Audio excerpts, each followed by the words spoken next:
এখন তোমাদের সামনে আমি একটি ভিডিও দেখাবো।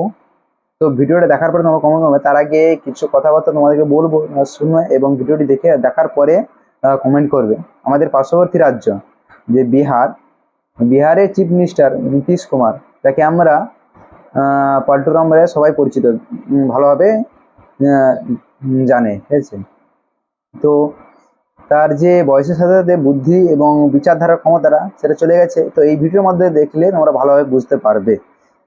তো এই যে সামনে আমাদের মুসলমানের বিরুদ্ধে যে ওয়াকফ বিল, যে বিলটি পাস করেছে পার্লামেন্টে, তো তাতে তিনি সমর্থন দিয়েছে। এবং তেনার এবং আরও যে 2-3টা পার্টি, যেমন তামিলনাড়ু একটা, তার নামটা ঠিক আমার মনে আসছে না, তো এরকম 2-3টা পার্টির সমর্থনে আজকে নরেন্দ্র মোদী তো এই ওয়াকফ বিল পাস করতে পেরেছে।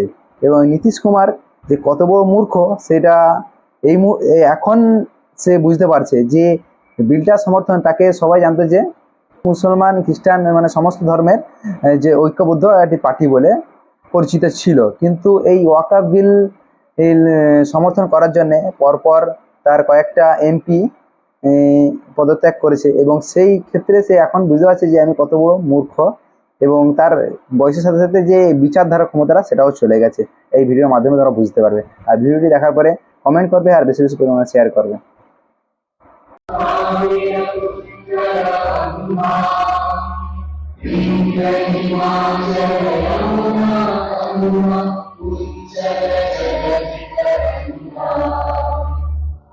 Shubhamani